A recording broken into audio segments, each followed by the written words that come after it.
So sometime back I was working with a senior lawyer, and the area that we worked on in her life was using the correct level of power to get the proper results. So while in the middle of our sessions, she mentioned this situation that she's going through with her child who would not listen to her and is having trouble at school. And I asked her which area he is having most trouble, and it turned out to be maths. And she asked me whether I would be able to give her any specific guidance or directions on that too, because she was getting really good results in her work area. This main concern that we were to handle, she's getting really good results. So we are having a little bit more time, and she wanted to see whether I can help her on this parenting aspect. And it sounded interesting. I was very upfront with her that I'm not a parenting coach. That is not something I have done, but I have learned myself. I have taught other people, so I know something, little bit of things about learning and teaching. So let's see what she can do. And first assignment she had was to see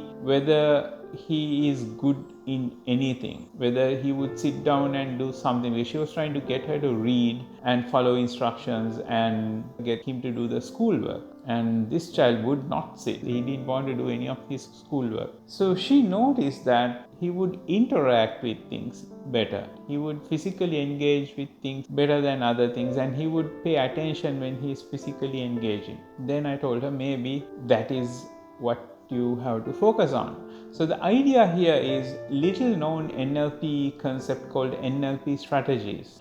We have strategies of learning, strategies of understanding, strategies of buying things. This used to be very common knowledge long time back in NLP. We have to remember NLP is old, like it's 50 years now.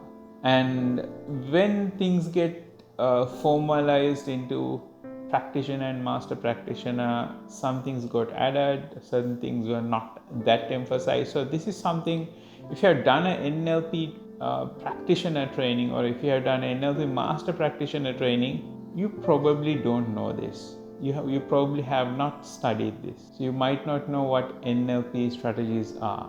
So I told her, okay, so if he's good at behaving in one way and paying attention and paying focus, and if that is what you want him in the other situation, you need to take that strategy and apply it here. So the next day, the assignment she had was to help him in one of the areas that he does not engage at all, making use of physical engagement.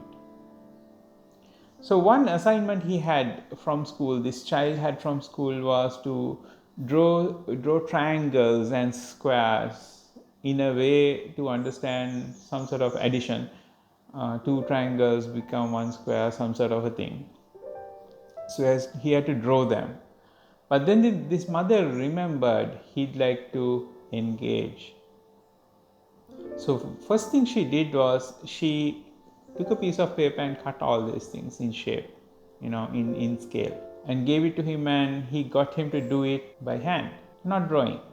And while she was doing that, she can also, in a side, start drawing them. Then the child realized, okay, not only I can do it this way, but I can also draw the same thing. So child started doing that. And she managed to teach him that lesson by learning how he likes to learn. So these are two different strategies. Mother had one strategy of teaching. The child has a different strategy of learning.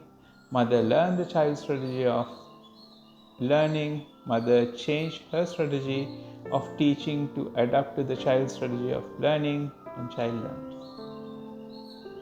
So this is, as I said, a little bit of NLP that you may not have learned before. If you have learned NLP, so do a little research on NLP strategies. If you haven't learned NLP, and if you'd like to learn NLP, reach out to me.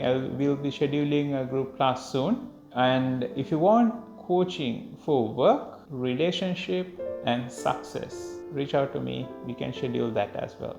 I'm GamakaShri. I'm part of Mind Designs International, a trainer. Take care of yourself.